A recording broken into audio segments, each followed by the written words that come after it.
tudo bem com vocês? Como é que tá nessa quarentena?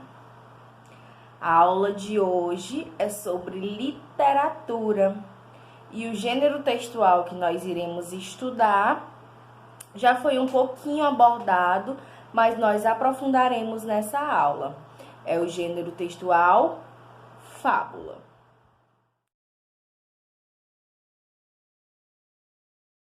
Bom, de início, nós diremos o conceito de fábula. A palavra fábula vem do latim, do verbo fabulare, que significa história, jogo ou brincadeira. Ou seja, as fábulas são uma contação de história mais lúdicas, ou seja, são histórias divertidas, histórias interessantes, que têm o intuito de prender o público, principalmente o público infantil e infanto-juvenil, apesar de ser uma literatura também direcionada para adultos. Eu, por exemplo, adoro. A origem temporal das fábulas é um pouco controversa. Alguns estudiosos dizem ter surgido no século V a.C., enquanto outros estudiosos afirmam ter surgido no século VI a.C. Enfim, o que importa é que as fábulas surgiram da tradição oral. Bom, vou relembrar com vocês que o domínio da escrita, ele é recente. Não é que não existisse escrita, mas nos séculos passados, principalmente no século V e VI a.C., o domínio da escrita era só para grandes intelectuais, para reis, para a nobreza. E a maioria das pessoas não tinha acesso à escrita e à leitura. Então, as histórias eram repassadas oralmente, ou seja, de geração em geração, através de cantigas ou de histórias que fixassem na cabeça da população algum ensinamento. Algumas fábulas estão no âmbito da literatura popular. É uma narrativa ficcional muito conhecida pelas pessoas. Todas as crianças, eu acho, já tiveram contato em algum momento com alguma fábula. O exemplo clássico é a fábula da formiga e da cigarra, né? Todo mundo conhece essa história, parece que já vem nos nossos genes, a gente já nasce conhecendo a história da formiga e da cigarra. Na verdade, não é bem assim. É porque é uma história muito popular. E por mais que a gente esteja inserido em qualquer realidade social, seja uma pessoa rica, uma pessoa pobre, uma pessoa classe média, todo mundo em algum momento da vida, seja na escola ou no âmbito familiar, tem contato com as fábulas. Até mesmo alguns ensinamentos de igrejas utilizam, às vezes, as fábulas para repassar algum ensinamento de fé, né? Então, as fábulas são muito utilizadas em todos os âmbitos das nossas vidas.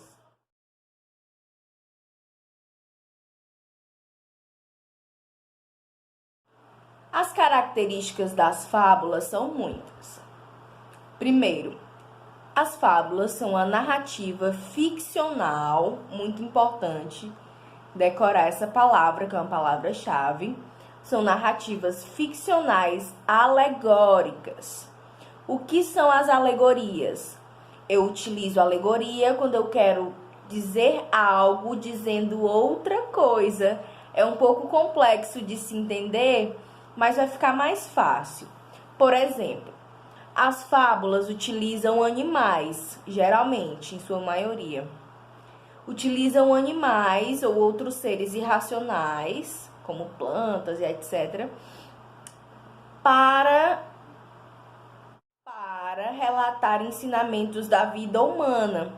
Por exemplo, na formiga e a cigarra, nós temos dois animais, dois insetos, ou seja, aí já mostra a fragilidade, né? A fragilidade humana por meio dos insetos, e mostra a importância do trabalho. A formiga passou o verão inteiro trabalhando para que no inverno ela tivesse seu bom descanso, uma alimentação boa, reserva. Enquanto a cigarra passou o verão inteiro cantando e dançando e fazendo folia, e no inverno estava despreparada. Então as fábulas utilizaram dois animaizinhos, dois insetos, a formiga e a cigarra, para falar sobre um comportamento humano.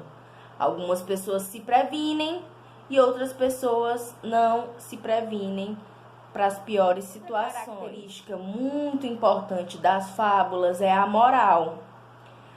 Toda história, toda fábula vai construindo a narrativa para que o leitor, em algum momento, geralmente é no final, quase sempre é no final, em algum momento retire daquele texto algum ensinamento, alguma moral, ou no mínimo uma reflexão sobre a sua vida, sobre o seu contato com outras pessoas, sobre como você está sendo como ser humano.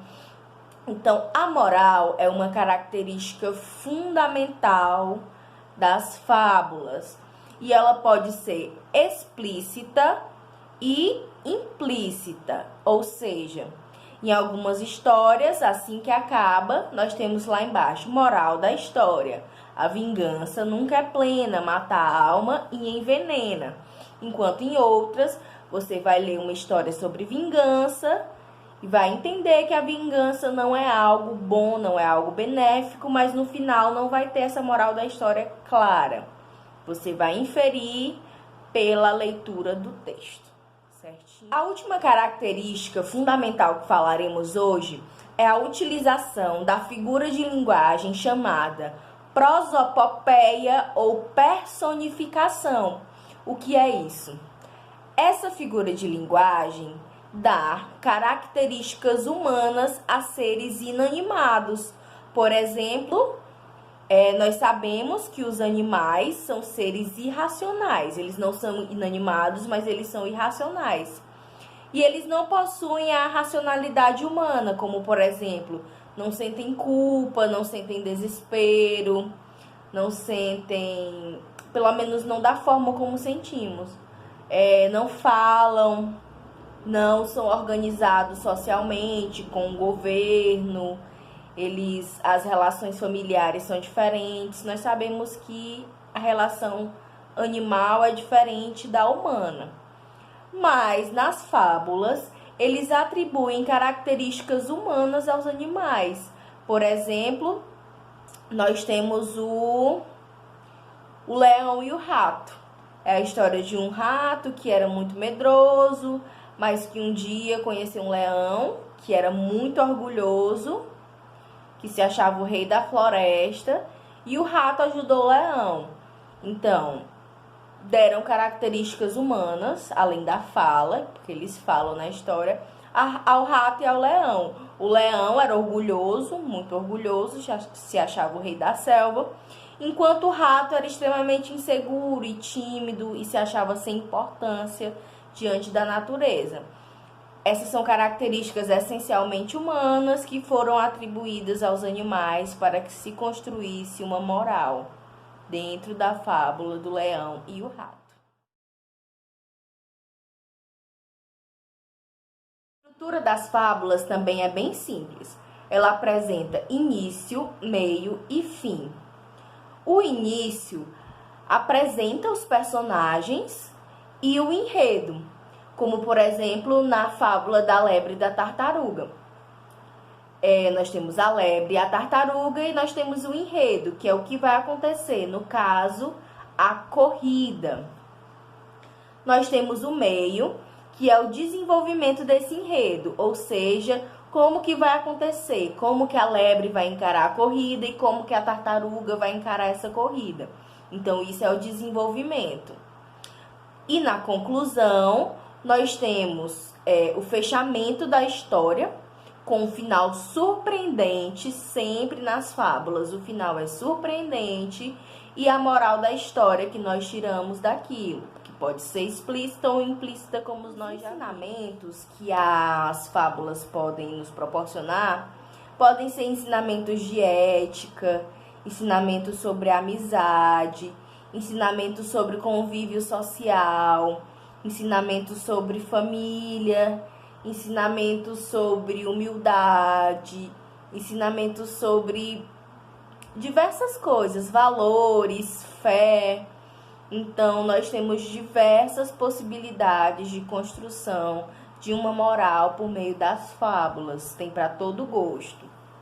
As fábulas mais conhecidas são as fábulas de Esopo. São uma das primeiras a terem sido escritas, ou pelo menos terem sido registradas manuscritamente, né? Então, nós sempre conhecemos mais elas, que são as fábulas clássicas. A raposa e as uvas, a rã e o touro, o leão e o rato, a lebre e a tartaruga, enfim, diversos outros, que são muito interessantes e uma leitura super descontraída. Chegou ao fim, ela foi mais curtinha mesmo.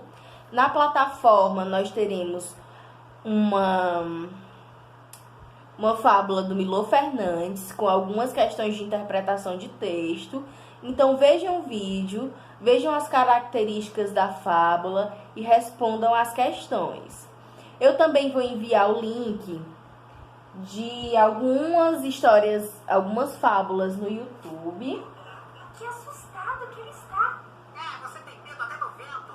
Você está tão assustado. Essa aqui é do leão e o rato. É muito bom. Então, eu vou enviar uns links para vocês verem algumas histórias, passarem o tempo.